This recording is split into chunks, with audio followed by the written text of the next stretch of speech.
தரும் நல் மருந்தே என் இயேசுவே, என் இயேசுவே. ஜீவன் தரும் நல் மருந்தே என் இயேசுவே, என் இயேசுவே. வழியும் சத்தியமும் ஜீவனுமானவர், வழியும் சத்தியமும் ஜீவனுமானவர். நித்திய ஜீவனை நம்மில் தருபவர், நித்திய ஜீவனை நம்மில் தருபவர். ஜீவன் தரும் நல் மருந்தே என் இயேசுவே, என் இயேசுவே. ஜீவன் தரும் நல் மருந்தே என் இயேசுவே, என் இயேசுவே.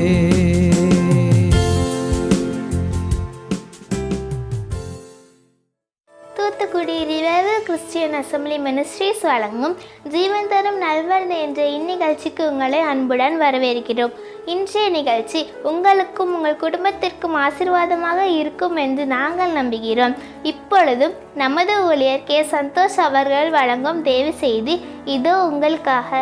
அன்பான தேவனுடைய பிள்ளைகளே, இயேசு கிறிஸ்துவின் நாமத்தில் உங்களை அன்போடு கூட நான் வாழ்த்துகிறேன், வரவேற்கிறேன். இந்த அருமையான நாளிலே நம் ஆண்டவருடைய வார்த்தையை தியானிக்க போகிறோம்.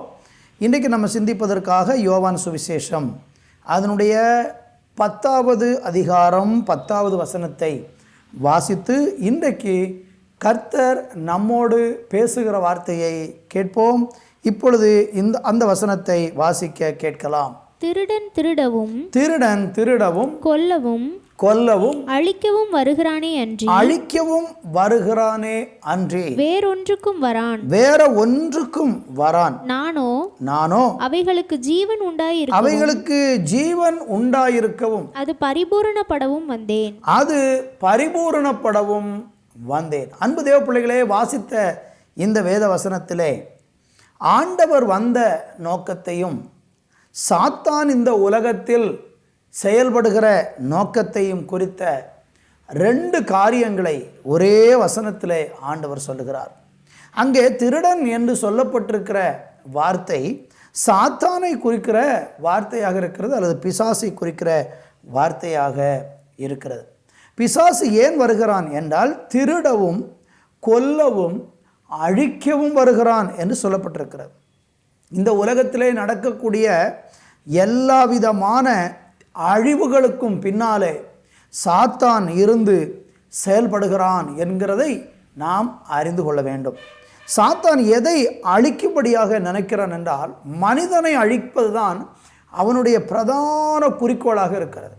ஒவ்வொரு மனிதனுக்கு விரோதமாக தீமையான காரியங்களை செய்து அவனை பலவிதமான தீய காரியங்களுக்குள்ளே உட்படுத்தி அவனுடைய வாழ்க்கையில் இருக்கிற சமாதானத்தை கெடுத்து சந்தோஷத்தை இல்லாமலாக்கி இப்படி தீய கிரியைகளை செய்து மனித சமுதாயத்தை அழிக்கும்படியாகவே சாத்தான் இந்த உலகத்தில் செயல்பட்டு கொண்டிருக்கிறான்.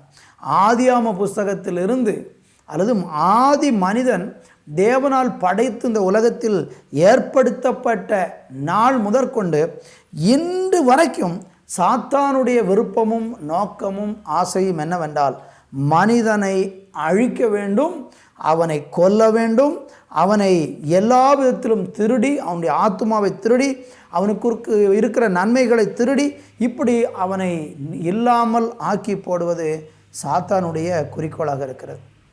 ஆனால் வேதத்தில் படிக்கிறோம், இயேசு கிறிஸ்து எதற்காக வந்தாராம்? ஜீவன் உண்டாகவும் அது பரிபூரணப்படவும் அவர் வந்தார் என்று சொல்லப்பட்டிருக்கு. அருமையான தேவனுடைய பிள்ளைகளை, வித்தியாசத்தை பார்த்தீங்களா?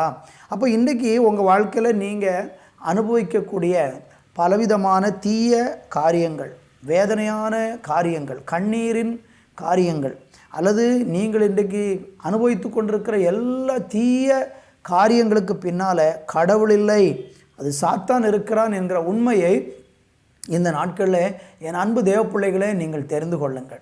அநேக நேரம் நாம் இப்படியாக தவறாக சிந்திக்கிறோம். எனக்கு விரோதமாக கடவுள் தான் செயல்படுகிறாரா? கர்த்தர் தான் எனக்கு இந்த தீமையை செய்து விட்டாரா?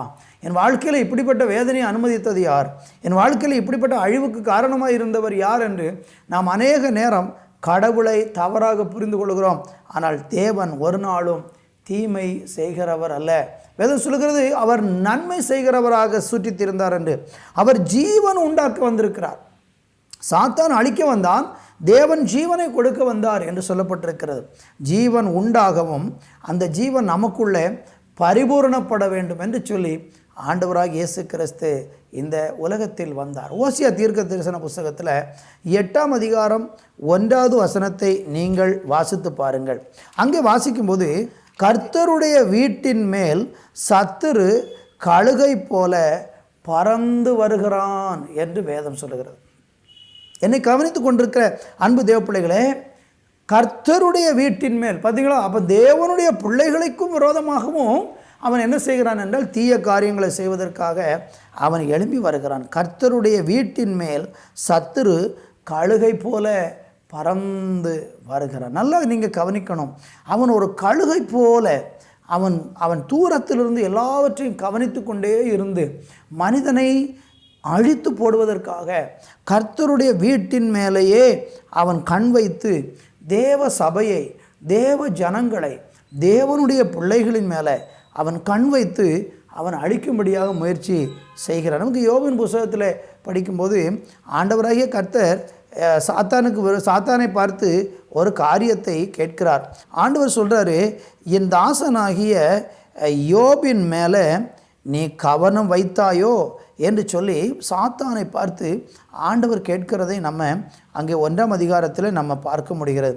அருமையான தேவனுடைய பிள்ளைகளே, இந்த நாட்களையும் கூட சாத்தான் தேவனுடைய பிள்ளைகளுக்கு விரோதமாக அவன் கண் வைத்து அவனுக்கு விரோதமாக தீமை செய்து அவனை இல்லாமலாக்கி போடுவதற்காக முயற்சி பண்ணுகிறான். ஆனால் தேவனோ அவரை நம்பியிருக்கிற பிள்ளைகளாகிய நமக்கு அவர் பக்க பலமும் பாதுகாப்புமாக இருக்கிறார் என்பதை இந்த நாட்களில் நீங்களும் நானும் நன்றாக அறிந்து கொள்ள வேண்டும்.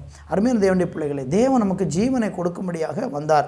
அங்கே நம்ம ஓசியாவில் 8ஆம் அதிகாரம் 3வது வசனத்தில் படிக்கும்போது, இந்த சத்துரு ஏன் வருகிறான், ஆனாலும் இஸ்ரவேலர் நன்மையை வெறுத்தார்கள், சத்துரு அவர்களை தொடருவான் என்று சொல்லப்பட்டிருக்கிறது. இன்றைக்கி ஒருவேளை நீங்கள் ஆண்டவரை சேவிக்கிறவர்களாக இருந்த போதும் கூட உங்கள் வாழ்க்கையில் அப்படிப்பட்ட தீய காரியங்களை சத்துரு செஞ்சுக்கிட்டு இருக்கிறான்னா அதுக்கு ஒரு காரணம் உண்டு. சும்மா வரமாட்டான். அவன் எதுக்காக எப்படி வருகிறான் பாருங்கள். இஸ்ரவேலர்கள் நன்மையை வெறுத்ததுனால, நீங்கள் தேவனுடைய சமூகத்தில் தேவனை தேடுகிறவர்களாக இருந்த போதிலும் கூட நன்மையை வெறுத்து தீமைகளை தேட நம்ம இடம் கொடுத்துட்டோம்னா சத்துரு என்ன செய்கிறான் பாருங்கள், தொடருவான் என்று சொல்லப்பட்டிருக்கிறது. எனவே இன்றைக்கு அந்த சாத்தானுடைய தீய காரியங்களிலிருந்து நம்ம விடுவிக்கப்பட்டு காக்கப்பட வேண்டும் என்றால் இந்த நாட்களில் தீய காரியங்களை விட்டு விலகி இந்த நாட்களில் தேவ பலத்தோடு கூட தேவனை சேவிக்க வேண்டிய அவசியமாக இருக்கிறது. இன்னொரு வசனத்தை கூட நம்ம வாசிக்க கேட்போம். ஏசாயா தீர்க்க தரிசன புஸ்தகம் 59ஆம் அதிகாரம் 19வது வசனத்தை இப்பொழுது வாசிக்க கேட்கலாம். அப்பொழுது சூரியன் அஸ்தமிக்கும் திசை தொடங்கி கர்த்தரின் நாமத்துக்கும் சூரியன் உதிக்கும் திசை தொடங்கி அவருடைய மகிமைக்கும் பயப்படுவார்கள். வெள்ளம் போல் சத்துரு வரும்போது, அங்கே சொல்லப்பட்டிருக்கிற வார்த்தையை நீங்கள் நன்றாக கவனிங்கள். வெள்ளம் போல சத்துரு வரும்போது கர்த்தருடைய ஆவியானவர் அவனுக்கு விரோதமாக கொடியேற்றுவார். நல்லா கவனிங்க. சத்துரு எப்படி வருகிறான் பாருங்கள். கொல்லவும் அழிக்கவும் திருடவும் வரக்கூடிய அந்த சத்துரு அவன் எப்படி வருகிறான் பாருங்க. வெள்ளம் போல வருகிறான் என்று சொல்லப்பட்டிருக்கிறது. வெள்ளம் போல சத்துரு வரும் பொழுது அங்கே சொல்லப்பட்டிருக்கிறது, ஆவியானவர் அவனுக்கு விரோதமாக கொடியேற்றுவார். நல்லா கவனிங்க. அப்போது சாத்தான் எப்படி வருகிறான்? வெள்ளம் போல. வெள்ளம் வருகிறத பற்றி நம்ம எல்லாரும் நன்றாக அறிந்திருக்கிறோம். நம்ம முதல்ல பார்த்தோம், கழுகை போல வருகிறான், வெள்ளம் போல வருகிறான். கழுகு எப்படி ஒரு ஒரு ஒரு ஒரு பறவையை கவ்விக்கொண்டு போகிறதோ அதுபோல வந்து சில மனிதர்களுடைய வாழ்க்கையில் தீய காரியங்களை செய்துவிட்டு, தீமையான காரியங்களை செய்துவிட்டு பறந்து போகிறது போல சத்துரு செயல்படுகிறான்.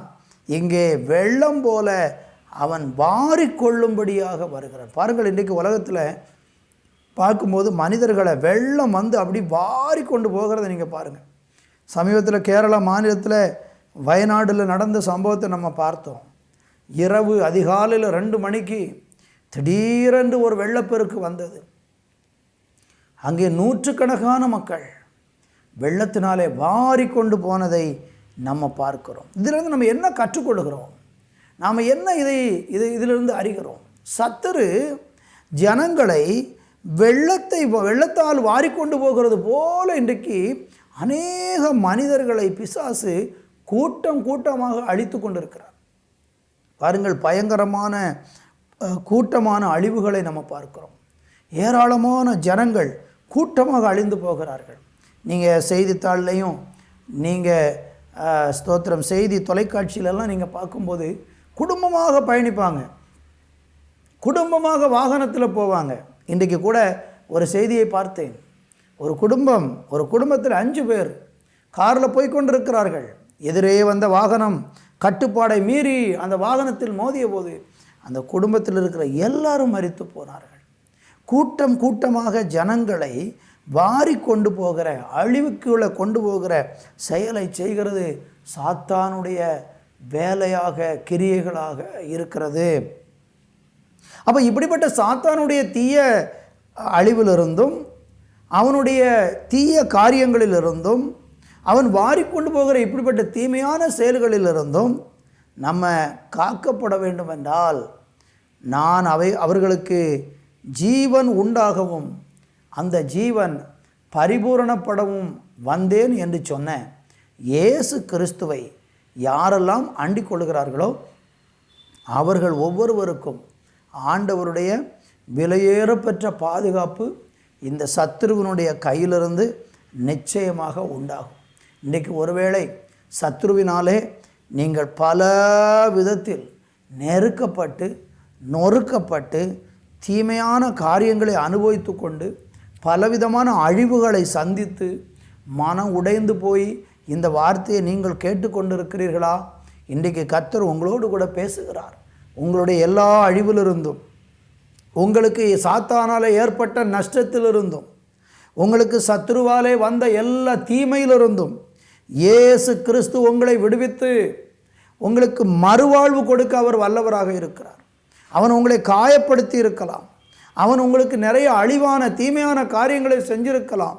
அதிலிருந்தெல்லாம் உங்களை இன்றைக்கு விடுவித்து உங்கள் வாழ்க்கையை வெளிச்சமாக பிரகாசமாக மாற்றி உங்களை கனப்படுத்துவதற்கு கர்த்தராகி இயேசு கிறிஸ்து வல்லவராக இருக்கிறார். எனவே இன்றைக்கு உங்களுடைய நம்பிக்கையை, உங்களுடைய விசுவாசத்தை நீங்கள் தேவன் மேல் கொள்வீர்கள் என்றால் கர்த்தர் உங்களை இந்த சத்துருடைய கையிலிருந்து விலக்கி காப்பார். நாம் சகரியாவின் புஸ்தகத்தில் படிக்கும்போது 3ஆம் அதிகாரம் 1 - 4 வரையுள்ள வேத பகுதியை நீங்கள் வாசித்து பாருங்கள். அங்கே ஒரு பிரதான ஆசாரியனை குறித்து, யோசுவா என்று சொல்லக்கூடிய ஒரு பிரதான ஆசாரியனை குறித்து வேதம் நமக்கு சொல்லுகிறது. அந்த பிரதான ஆசாரியனாகிய யோசுவா என்ன செய்கிறான் என்றால், அழுக்கு வஸ்திரத்தை தரித்தவனாக நிற்கிறான். அப்படி நிற்கும்போது சாத்தான் என்ன செய்கிறான் பாருங்கள். அதனுடைய 1வது வசனத்தை இப்பொழுது நம்ம வாசிக்க கேட்கலாம். அவர் பிரதான ஆசாரியனாகிய யோசுவாவை எனக்கு காண்பித்தார். அவன் கர்த்தருடைய தூதனுக்கு முன்பாக நின்றான். சாத்தான் அவனுக்கு விரோதம் செய்ய அவன் வலது பக்கத்திலே நின்றான். நல்லா கவனிங்க. சாத்தான் இங்க என்ன செய்கிறான் பாருங்கள். விரோதம் செய்யும்படியாக நிற்கிறான். அவன் ஒரு விரோதி. அவன் தேவனுக்கு விரோதி. அவன் மனுஷர்களுக்கு விரோதி. அவனுக்கு தேவனை பிடிக்காது. தேவனுடைய சாயலாக உண்டாக்கப்பட்ட அவன் மனிதர்களையும் அவன் வெறுக்கிறான். எனவே தான் பாருங்கள், அவன் தேவனுக்கு விரோதமாக எத்தனையோ காரியங்களை செய்து பார்க்கிறான். அது ஒன்றுமே பலிக்கலை. அவன் தேவனுக்கு விரோதம் செய்ய நினைத்தான், அது நடக்கலை. அதனால் அவன் என்ன செய்கிறான், தேவனுடைய சாயலாய் உண்டாக்கப்பட்ட மனிதனுக்கு விரோதம் செய்ய நினைக்கிறான். இந்த யோசுவா என்கிற பிரதான ஆசாரியன் தேவனுக்கு முன்பாக அவன் நின்று கொண்டிருந்த போது அவனுக்கு விரோதம் செய்ய அவன் அருகிலே போய் நின்று கொண்டிருக்கிறான். அங்கே நீங்கள் தொடர்ந்து நீங்கள் படித்து பார்த்தீங்கன்னா 3வது வசனம் சொல்லுகிறது, யோசுவாவெனில் அழுக்கு வஸ்திரம் தரித்தவனாக தூதனுக்கு முன்பாக நின்றிருந்தான். சாத்தான் போய் இந்த யோசுவாவுக்கு விரோதம் செய்வதற்கு நிற்பதற்கு காரணம் என்ன என்று நீங்கள் பார்த்தீங்கன்னா, அவன் அழுக்கு வஸ்திரம் தரித்திருந்தான். அழுக்கு வஸ்திரம் என்று சொல்லும்போது அது எதை குறிக்கிறது? நம்முடைய பாவத்தை குறிக்கிறது. ஒரு மனுஷன் பாவம் செய்தால் அந்த மனுஷனுடைய பாவத்தை எடுத்துக்கொண்டு தேவனுக்கு முன்னால் போய் நின்று தேவ மனிதர்களை குற்றப்படுத்துவது சாத்தானுடைய வேலையாக இருக்கிறது. ஆண்டவராக இயேசு கிறிஸ்துவை நீங்கள் விசுவாசிக்கிறீர்கள் என்றால் அவர் உங்களுடைய எல்லா பாவத்தையும் கழுகி உங்களை பரிசுத்தப்படுத்தி அவருடைய சொந்த பிள்ளையாக மாற்றிவிடுகிறார். நீங்கள் இயேசு கிறிஸ்துவின் சொந்த பிள்ளையாக மாறின பிறகு உங்கள் வாழ்க்கையில் ஏதாகிலும் பாவம் இருக்கும் என்றால் அந்த பாவத்தை சாத்தான் என்ன செய்வான்? தேவனுக்கு முன்னால் போய் நின்று கொண்டு விரோதம் செய்து குற்றப்படுத்துவது அவனுடைய வேலையாக இருக்கிறது. எனவே அன்பு தேவ பிள்ளைகளே, நமக்கு மனுஷனுக்கு விரோதமாக சாத்தான் விரோதம் செய்கிறவனாக இருக்கிறான். குற்றப்படுத்துகிறவன், குறை சொல்லிக்கொண்டே திரிகிறவன். யோபுவை குறித்து பார்க்கும்போது யோபுனுடைய வாழ்க்கையிலே அப்படித்தான் செய்தான். யோபு எதாகிலும் வாயினாலே பாவம் செய்வானா என்று சொல்லி அந்த யோபுவை பாவம் செய்வதற்கு தூண்டி அவன் தேவனுக்கு விரோதமாக அவன் முறுமுறுக்க வேண்டும், தேவனை மறுதலிக்க வேண்டும் என்கிற ஒரு எண்ணத்தோடு கூட அவனுக்கு நிறைய விரோதமான செயலை செய்தான். யோபுனுடைய பிள்ளைகள் 10 பேரும் மரித்து போனார்கள். யோபுனுடைய எல்லா சொத்துக்களும் அழிந்து போனது, மிருக சம்பத்துகள் அழிந்து போனது, எல்லாம் நஷ்டமானது. அவனுடைய சரீரம் முழுவதும் வியாதி கொண்டான்.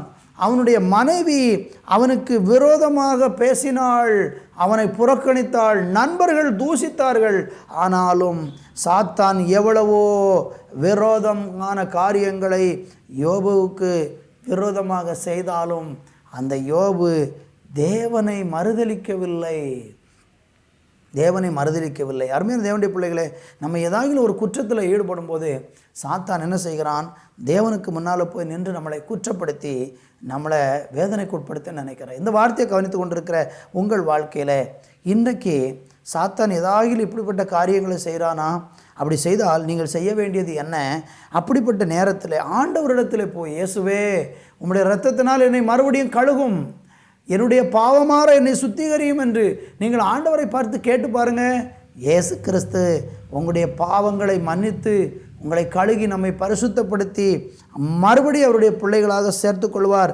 4வது வசனம் சொல்லுகிறது, அவர் தமக்கு முன்பாக இருக்கிற இவன் மேல் இருக்கிற அழுக்கு வஸ்திரங்களை களைந்து போடுங்கள் என்றார். பின்பு அவன் எனக்கு, பார், நான் உன் அக்கிரமத்தை உன்னிலிருந்து நீங்க செய்து உனக்கு சிறந்த வஸ்திரங்களை தரிப்பேன் என்றார். அன்பு தேவ பிள்ளைகளே, இன்றைக்கு சாத்தான் நம்முடைய பாவங்களை காரணம் காட்டி தேவனுக்கு முன்பாக நம்மளை குற்றப்படுத்துகிறவனாக விரோதம் செய்கிறவனாக நின்று கொண்டிருக்கிறான் என்றால், இன்றைக்கு ஆண்டவரிடத்தில் சென்று நீங்கள் உங்களுடைய குறைகளை அறிக்கை செய்யும்போது எவ்வளோ பெரிய பாவமானாலும் இயேசு அந்த அழுக்கு வஸ்திரத்தை எடுத்து போட்டுட்டு தேவன் நமக்கு ஒரு புதிய வஸ்திரத்தை கொடுத்து நம்மளை பரிசுத்த அலங்காரப்படுத்துகிற நல்ல தேவனாக இருக்கிறார். எனவே இன்றைக்கு சாத்தான் உங்களுக்கு விரோதம் செய்வதற்கு இடம் கொடுக்காம, குறைகள் உண்டு, பலவீனம் உண்டு, பாவம் உண்டு என்று நீங்கள் உணர்ந்தால் அந்த பாவத்துக்காக இயேசு கிறிஸ்துவினிடத்தில் வந்து நீங்கள் அறிக்கை செய்து, இயேசுவே என்னை மன்னியும் என்று கேட்டு பாருங்கள்.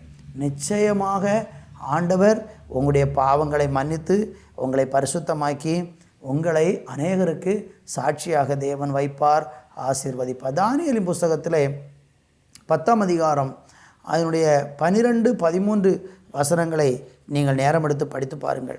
அங்கே நம்ம படிக்கும்போது என்ன பார்க்குறோம் என்றால், இந்த தானியேல் ஒரு தேவனுடைய மனுஷனாக இருக்கிறான். இந்த தேவனுடைய மனுஷனாகிய தானியேல் தேவனுக்கு பிரியமாய் வாழ்ந்து கொண்டிருக்கிற ஒரு மனுஷன். அவன் தேவனிடத்தில் போய் ஜெபம் பண்ணுகிறதை பார்க்கிறோம். அவன் கர்த்தரை நோக்கி தன்னுடைய இருதயத்தை செலுத்துகிறான். உபவாசத்தோடு கண்ணீரோடு அவன் ஆண்டவரை நோக்கி இந்த தானியேல் ஜெபிக்கிறதான நேரத்தில் அவனுடைய ஜெபத்தை சத்துரு தடை செய்கிறான் என்று அந்த பகுதியிலே நம்ம பார்க்க முடியும். அருமையான தேவனுடைய பிள்ளைகளே, பிசாசுனுடைய ஒரு பெரிய தந்திரம் என்ன, சத்துருவனுடைய ஒரு பெரிய தந்திரம் என்ன, அவன் அழிக்கவும் திருடவும் கொல்லவும் வருகிறான் என்று பார்த்தோமே. அப்படி அழிவையும் கொல்லவும் செய்யக்கூடிய அந்த சாத்தான் நம்முடைய ஜெபத்தை தடுக்கிறான். நம்ம ஜெபிக்கும்போது அது சாத்தானுக்கு வேதனையாக இருக்கிறது.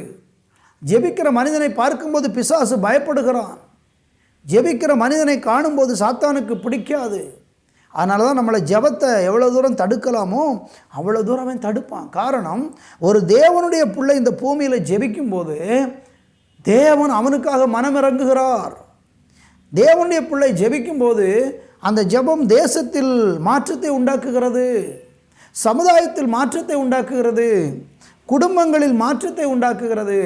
எனவே சத்துருவுடைய ஒரு சதியான செயல் என்ன, நம்முடைய ஜெபத்தை தடுப்பது, நம்மளை ஜெபிக்க விடாமல் ஆக்குவது, நம்முடைய ஜெபத்தை எந்த விதத்திலெல்லாம் மட்டுப்படுத்தலாமோ அந்தந்த விதத்திலெல்லாம் மட்டுப்படுத்துகிற செயலை சத்துரு செய்கிறான். அருமையான தேவனுடைய பிள்ளைகளே, இந்த நாட்களையும் கூட உங்கள் வாழ்க்கையில் உங்களால் ஜெபிக்க முடியாத அளவுக்கு இன்றைக்கு போராட்டத்தில் இருக்கிறீங்களா? நீங்கள் பாருங்கள், யோசிச்சு பாருங்கள், எவ்வளோ நாளாச்சு நல்ல மனம் விட்டு மனம் திறந்து நல்ல சந்தோஷமாக ஜெபம் பண்ணி எவ்வளோ நாள் ஆகிறது? நீங்கள் ஜெபத்துக்காக அமர்ந்திருக்கும் போது உங்களுக்கு எவ்வளோ தடைகள் வருகிறது. ஜெபிக்க உட்காரும் பொழுது தான் சோர்வு வரும், ஜெபிக்க அமர்ந்திருக்கும் பொழுது தான் தூக்கம் வரும், ஜெபிக்க அமர்ந்திருக்கும் போது தான் தொலைபேசியில் அழைப்பு வரும், ஜெபிக்க அமர்ந்திருக்கும் போது தான் பாருங்கள் மற்ற விஷயங்களுக்கெல்லாம் தடை வராது. நீங்கள் ஜெபிக்கும் போதும் வேதத்தை வாசிக்க நீங்கள் அமரும் போதும் உங்களுக்கு தடை வருகிறது. காரணம் என்ன? அதை சாத்தான் தடுக்கிறான் என்றால் அது அவனை பாதிக்கிறது. எனவே நீங்கள் சோர்ந்து போகாமல் விழித்திருந்து எப்பொழுதும் ஜெபம் பண்ணுங்கள் என்று ஆண்டவர் சொல்கிறார். நாம் இந்த நாட்களில் கர்த்தருடைய சமூகத்தில் ஜெபிப்போம். அவன் ஜெபத்தை தடுக்கிறவனாக இருக்கிறான். அடுத்து நீங்கள் மீகா தீர்க்கதரிசியின் புஸ்தகத்தில் அதனுடைய 7ஆம் அதிகாரம் 8வது வசனத்தை படிக்கும்போது அங்கே சத்ரு செய்யக்கூடிய ஒரு காரியம் என்னவென்றால், ஒரு மனிதன் விழுந்து போனால் அந்த வீழ்ச்சியை குறித்து அவன் சந்தோஷப்படுகிறான். 8வது வசனத்தை இப்பொழுது நம்ம வாசிக்க கேட்போம். என் சத்துருவே, என் சத்துருவே, எனக்கு விரோதமாய் சந்தோஷப்படாதே, எனக்கு விரோதமாய் சந்தோஷப்படாதே. நான் விழுந்தாலும் எழுந்திருப்பேன், நான் விழுந்தாலும் எழுந்திருப்பேன். நான் இருளிலே நடந்தால் கர்த்தர் எனக்கு வெளிச்சமாய் இருப்பார். அப்ப சத்துரு என்ன செய்கிறான் பாருங்க, ஒரு மனுஷனுடைய வீழ்ச்சியில் சந்தோஷப்படுகிறான். யாரெல்லாம் விழுந்து போகிறாங்களோ அந்த மனுஷனை கீழே விழத்தள்ளி அவன் விழுந்து கிடக்கும் பொழுது அவன் சந்தோஷப்படுகிறவனாக இருக்கிறான். உங்கள் வாழ்க்கையில் பலவிதமான வீழ்ச்சியை கொண்டு வருகிற செயலை பிசாசு செய்து கொண்டிருக்கிறானா? நீங்கள் ஒருவேளை விழுகிறீர்கள் என்றால் உங்களுடைய வீழ்ச்சியில் அவன் சந்தோஷப்படுவான். அப்போ இதெல்லாம் சாத்தானுடைய செயலாக இருக்கிறார். ஆனால் சத்ருவை தேவன் என்ன செஞ்சிருக்கிறார் என்றால், அழிக்கும்படியாகவே இயேசு கிறிஸ்து இந்த உலகத்திலே வந்தார் என்று வேதம் நமக்கு சொல்லுகிறது. அங்கே நீங்கள் கொலோசியருக்கு எழுதின நிருபத்திலே 2ஆம் அதிகாரம் 13 to 15 வரை உள்ள வசனங்களை நீங்கள் வாசித்து பார்ப்பீர்கள் என்று சொன்னால், அங்கே பாருங்கள், இயேசு கிறிஸ்து சிலுவையிலே சகல சாத்தானுடைய அதிகாரங்களையும் அவர் முறியடித்து வெற்றி சிறந்தார் என்று வேதம் சொல்லுகிறது. அந்த பகுதியை வாசிக்க கேட்போம். உங்கள் பாவங்களினாலேயும் உங்கள் மாம்ச விருத்த சேதனம் இல்லாமையினாலேயும் மரித்தவர்களாயிருந்த உங்களை அவரோடே கூட உயிர்ப்பித்தார். அக்கிரமங்கள் எல்லாவற்றையும் மன்னித்து நமக்கு எதிரடியாகவும் கட்டளைகளால் நமக்கு விரோதமாக இருந்த கையெழுத்தை குலைத்து அதை நடுவில் இராதபடிக்கு எடுத்து சிலுவையின் மேல் ஆணி அடித்து துரைத்தனங்களையும் அதிகாரங்களையும் உரிந்து கொண்டு வெளியரங்கமான கோலமாக்கி அவைகளின் மேல் சிலுவையிலே வெற்றி. அப்ப கவனிங்கள், 15வது வசனம் சொல்லுகிறது, துரைத்தனங்களையும் அதிகாரங்களையும் உரிந்து கொண்டு வெளியரங்கமான கோலமாக்கி அவைகளை அவைகளின் மேல் சிலுவையிலே வெற்றி சிறந்தார். பார்த்தீங்களா? அப்போ இந்த துரைத்தனங்கள், அதிகாரங்கள் எல்லாம் என்று சொல்லப்பட்டிருக்கிறது, அதெல்லாம் சாத்தானுடைய ஆதிக்கங்கள். அவன் இந்த பூமியில் வைத்திருக்கிற செலுத்துகிற சகல அதிகார ஆதிக்கங்களையும் ஆண்டவராகிய தேவன் என்ன செய்தார்? உரிந்து கொண்டார், வெளியரங்கமான கோலமாக்கினார். சிலுவையில் இயேசு வெற்றி சிறந்தார். பாருங்கள், சாத்தான் என்ன தான் செஞ்சாலும் ஆண்டவருடைய பிள்ளைகளாகிய நமக்காக இயேசு சிலுவையில் சாத்தானை ஜெயிச்சிட்டார். அப்படியானால் கழுகை போல வருகிற சத்துரு, வெள்ளம் போல வருகிற சத்துரு, விரோதம் செய்கிற சத்ரு, ஜபத்தை தடை செய்கிற பிசாசு, வீழ்ச்சியில் சந்தோஷப்படுகிற பிசாசை இயேசு ஜெயித்திருக்கிறார். அதான் நமக்கு பெரிய சந்தோஷமான செய்தி. இயேசு ஜெயித்திருக்கிறார். நீங்கள் இயேசு கிறிஸ்துவை விசுவாசிக்கும் போது சாத்தானுடைய மேலே உங்களுக்கும் அதிகாரம் வந்து விடுகிறது. அவனை நீங்கள் மேற்கொள்வீங்க. காரணம், சிலுவையில் இயேசு நமக்கு வெற்றியை சுதந்தரித்து தந்திருக்கிறார். நீங்கள் ஏசாயா 14ஆம் அதிகாரம் 4வது வசனத்தில் படிச்சிங்கன்னா அங்கே ஒடுக்கினவன் ஒழிந்து போனான் என்று சொல்லப்பட்டிருக்கிறது. ஆண்டவர் அந்த ஒடுக்கின பிசாசை ஒழிய பண்ணிட்டார் என்று சொல்லப்பட்டிருக்கிறது. கர்த்தருக்கு மகிமை உண்டாவதாக. இன்னும் நீங்கள் நாகூம் தீர்க்கதரிசன புஸ்தகத்திலே 1:15 படித்து பார்த்தீங்கன்னா, துஷ்டன் இனி உன் வழியில் வருவதில்லை என்று கர்த்தர் சொல்லுகிறார். துஷ்டன் வர முடியாது.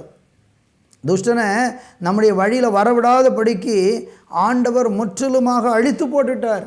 ஆதியாகம புஸ்தகம் 3ஆம் அதிகாரம் 15வது வசனத்தில் வாசிக்கும்போது அங்கே சாத்தானை தேவன் என்ன செய்தார்? தலையை நசுக்கி போட்டார் என்று வேதம் சொல்லுகிறது. இப்படியெல்லாம் இயேசு கிறிஸ்து இந்த உலகத்தில் வந்ததுனால பிசாசனுடைய கிரியைகளை எல்லாவற்றையும் அழிச்சிட்டு தான் சொல்கிறாரு, நான் அவைகளுக்கு ஜீவன் உண்டாகவும் அவை பரிபூரணப்படவும் வந்தேன் என்று யோவான் 10:10 நம்ம ஆரம்பமாக படித்தோம்.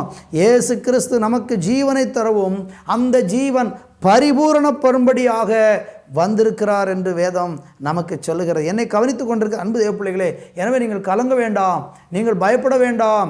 சத்துரு வெள்ளம் போல வந்தாலும் பயப்பட வேண்டாம், கழுகை போல வந்தாலும் பயப்பட வேண்டாம், உங்களுக்கு விரோதம் செய்கிறவனாய் நின்றாலும் நீங்கள் பயப்பட வேண்டாம், உங்கள் ஜெபத்தை தடுத்தாலும் நீங்கள் பயப்பட வேண்டாம், உங்கள் வீழ்ச்சியில் அவன் சந்தோஷப்பட்டாலும் பயப்பட வேண்டாம். காரணம் என்ன? இயேசு கிறிஸ்து சிலுவையில் நமக்காக வெற்றியை சுதந்தரித்திருக்கிறார். அந்த வெற்றி உங்களுக்கு எனக்கும் இயேசு கிறிஸ்துவாலே கொடுக்கப்பட்டிருக்கிறது. எனவே நீங்கள் இந்த நாட்களிலே சோர்ந்து போக வேண்டாம். சாத்தானை ஜெயிக்க மேற்கொள்ள ஆண்டவர் நமக்கு அதிகாரம் தந்திருக்கிறார் என்று சொல்லப்பட்டிருக்கிறது. லூக்கா சுவிசேஷம் 10ஆம் அதிகாரம் 19வது வசனத்தை வாசிக்கும்போது ஆண்டவராகிய தேவன் எல்லாவற்றின் மேலும் நமக்கு அதிகாரம் கொடுத்திருக்கிறார். சத்துருவுடைய சகல வல்லமைகளையும் மேற்கொள்ள உங்களுக்கு அதிகாரம் கொடுத்திருக்கிறார். பார்த்தீங்களா? இப்போ சாத்தான் மேலே இயேசு வெற்றி சிறந்து நமக்கு அந்த அதிகாரத்தை கொடுத்திருக்கிறார். என்னை விசுவாசிக்கிற பிள்ளைகளாகிய நீங்கள் சர்ப்பங்களையும் தேள்களையும் மிதிப்பீங்க, சாத்தானுடைய சகல அதிகாரங்களை நீங்கள் மேற்கொள்வீங்க. இதோ நான் உங்களுக்கு அதிகாரம் கொடுக்குறேன், என் நாமத்தினால நீங்கள் அதை செய்யுங்கள் என்று சொல்லி ஆண்டவர் அந்த அதிகாரத்தை நமக்கு கொடுக்கிறார். அதே லூக்கா 10ஆம் அதிகாரம் 18வது வசனத்தில் நீங்கள் படிக்கும்போது சாத்தான் மின்னலை போல விழுகிறதை நான் கண்டேன் என்று இயேசு சொல்லுகிறதை பார்க்கிறோம். அந்த 10ஆம் அதிகாரம் துவக்கத்தில் ஆண்டவராகிய கர்த்தர் சீசர்களை அனுப்புகிறார். அவர்கள் போய் ஊழியத்திற்காக போகிறார்கள். அவர்கள் ஊழியத்தை செய்து பலவிதமான அற்புதமான கிரியைகளை செய்து மிகுந்த சந்தோஷத்தோடு அவர்கள் திரும்பி வந்து ஆண்டவரிடத்தில் அவர்கள் சாட்சி சொல்லுகிறார்கள். நாங்கள் போன இடத்தில் ஆண்டவர் எங்களுக்கு பலத்த அற்புத அடையாளங்களை நாங்கள் உம்முடைய நாமத்தினாலே செய்தோம், பிசாசுக்களை எல்லாம் துரத்தி பெரிய அற்புத அடையாளங்கள் எங்கள் மூலமாக நிகழ்ந்தது என்று சொல்லி சீசர்கள் ஆமென் ஸ்தோத்திரம் 70 பேர் போய் ஊழியம் செய்து வெற்றியோடு திரும்பி வராங்க. அப்போ இயேசு சொல்கிறாரு, நீங்கள் அப்படி போய் சுவிசேஷத்தை அறிவித்து ஊழியத்தை செய்யும்போது சாத்தான் மின்னலை போல விடுகிறான் கீழே. காரணம் என்ன? சுவிசேஷத்தை சொல்லி ஜனங்கள் ரட்சிக்கப்படும் போது சாத்தானுக்கு வீழ்ச்சி உண்டாகிறது. அருமையான தேவனுடைய பிள்ளைகளை, இந்த வார்த்தையை கேட்டுக்கொண்டிருக்கிற உங்கள் வாழ்க்கையில் இன்றைக்கு நீங்கள் வெற்றி இல்லாமல் இருக்கிறீங்களா? சோர்ந்து போயிருக்கிறீங்களா? மனம் தளர்ந்து போயிருக்கிறீங்களா? சாத்தானால் பலவிதமான தீமை அனுபவித்து கொண்டிருக்கிறீங்களா? நமக்கு ஜெயத்தை ஆண்டவர் வைத்திருக்கிறார். 1 கொரிந்தியர்கள் நிருபம் 15ஆம் அதிகாரம் 57வது வசனத்தில் சொல்லப்பட்டிருக்கிறது, நம்முடைய கர்த்தராகிய இயேசு கிறிஸ்துவினாலே நமக்கு ஜெயம் கொடுக்கிற தேவனுக்கு ஸ்தோத்திரம். உங்களுக்கும் எனக்கும் ஆண்டவராய் இயேசு கிறிஸ்து சாத்தானுடைய எல்லா தீய வல்லமையிலிருந்தும் ஜெயத்தையும் வெற்றியையும் கொடுத்து நம்மளை அவர் ஆசீர்வதிக்க விரும்புகிறார். நான் உங்களுக்காய் இப்பொழுது ஜெபிக்க விரும்புகிறேன். என்னோடு கூட சேர்ந்து ஜெபிக்க நீங்கள் ஆயத்தமாக இருக்கிறீங்களா? இப்பொழுது இருக்கிற இடத்துல கண்களை மூடுங்க. சாத்தானுடைய எந்த ஒரு பாதிப்புலையும் நீங்கள் இன்றைக்கு பாதிக்கப்பட்டு மிகுந்த மன வேதனையோடு சஞ்சலத்தோடு இருக்கிறீங்கன்னா, ஜெயம் கொடுக்கிற இயேசு கிறிஸ்து உங்களுக்கு விடுதலையும் வெற்றியும் தரப்போகிறார். கண்களை மூடி ஜெபிப்போம். நல்ல தகப்பனே, இந்த நல்ல வேலைக்காக நன்றி.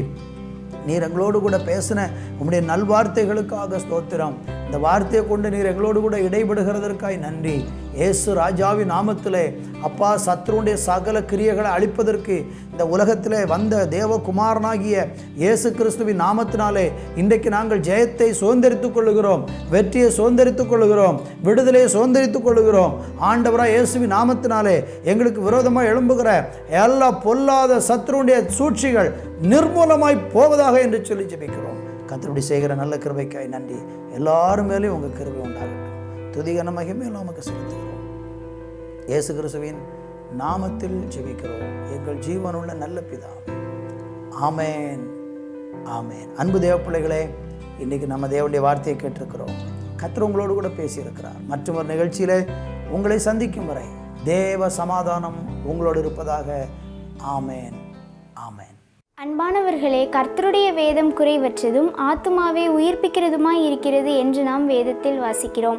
இன்றைக்கு நீங்கள் பார்த்த சத்தியமும் உங்கள் ஆவி, ஆத்துமா, சரீரத்தை நிச்சயமாக உயிர்ப்பிக்கும் என்பதில் எவ்வளவேனும் சந்தேகம் இல்லை. மீண்டும் அடுத்த வார நிகழ்ச்சிக்காக ஜெபத்துடனும் எதிர்பார்ப்புடனும் காத்திருப்போம். கர்த்தர் உங்களை ஆசீர்வதிப்பாராக. ஆமேன். Our address: Revival Christian Assembly Ministries, 17/3, Brainagar 2nd Street East, Chuchugurin. Contact 944 277 8986.